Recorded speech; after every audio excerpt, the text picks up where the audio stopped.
Athletes in Action is committed to using the language of sport to communicate the most powerful message of all, God's passionate love for His children through Jesus Christ. Since its inception in 1974, AIA has grown to 60 staff in Canada and more than 600 worldwide in 60 different nations. David Hudson is the chaplain for the Toronto Argonauts and has been so for the past couple of seasons. He appreciates how Athletes in Action reaches out to all athletes, from amateurs to the pros. Just a few short years ago, David went from selling pharmaceuticals in Florida to becoming the spiritual leader of the Argos Football Club. When we first got here, we thought we were going to be working with university teams, and they saw our age, my wife and I, and so maybe you would be better suited for the pro sports ministry. And that did come into play. That's how we got with the Argos. Steve Kearns, who was working with the Hamilton Tiger Cats and the Toronto Argonauts and also the Raptors, they felt like he had a lot on his plate, and we were able to come and be with the Argos and have been doing that for the past 2 years. He says his biggest challenges include how to comfort a player who has been released or traded. It's a business, and we do have that. We have players in and players out, and unfortunately, like most men, they are so wrapped up in your job. That's their identity, and that's not only in sports, but I think in our society. So there's this thing of being released, and we don't need you anymore, and that's tough for a player. Even with the Christian players, we try to stress to them, your identity is in Christ. It's not what you do on the field, or it's not what you do. And even with players that are non-Christian, it's a tough time, and we try to remind them that, hey, most of you guys, you've got a college degree, you've got things that you can do. And then that's a great time for us to share with them about Christ and what God's plan is in their life.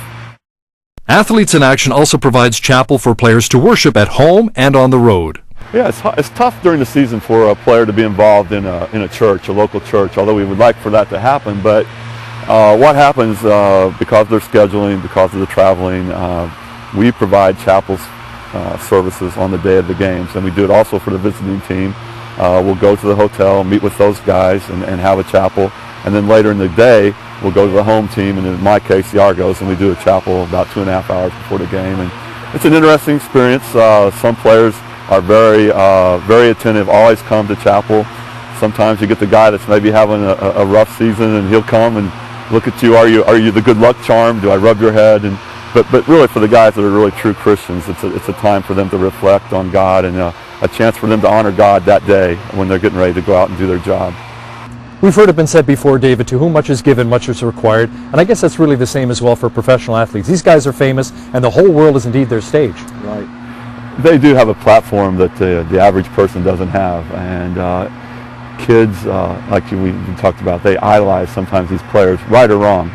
But the players have a responsibility. You go back to Charles Barkley. I don't want to be a role model, but they do, and players have a responsibility, and they have an opportunity. These kids listen to them, and they have an opportunity to share their faith and the important things in life. And a lot of the players take that very seriously, and they cherish the opportunity that God's given them to do that. And that's what Athletes in Action is about. That's part of my role, is to help those players reach those kids. What about some of the other sports that Athletes in Action is involved with, David? Well, locally we do a lot of things with basketball, soccer leagues.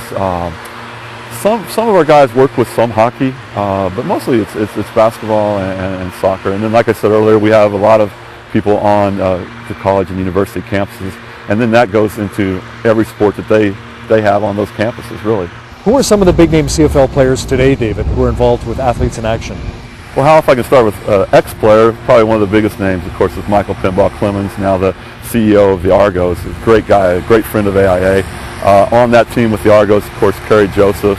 In Montreal, Anthony Cavillo. Calgary, Henry Burris, great helper with Athletes in Action. Out in BC, we have Ian Smart, Lyle Green, and with Hamilton, we have Jordan Rempel. Saskatchewan native Jordan Rempel is a Christian playing in the CFL. As 6'6", 320-pound offensive lineman drafted in 2007 by the Hamilton Ticats, it's his job not only to protect the quarterback, but protect the name of Christ through his actions. Yeah, protecting the quarterback is a very important part of the game, and as a Christian, protecting my faith is very important. And there's many ways. I like to keep strong. We have a team Bible study that once a week we're going to go to, and just to keep my faith strong and just keep my guard up.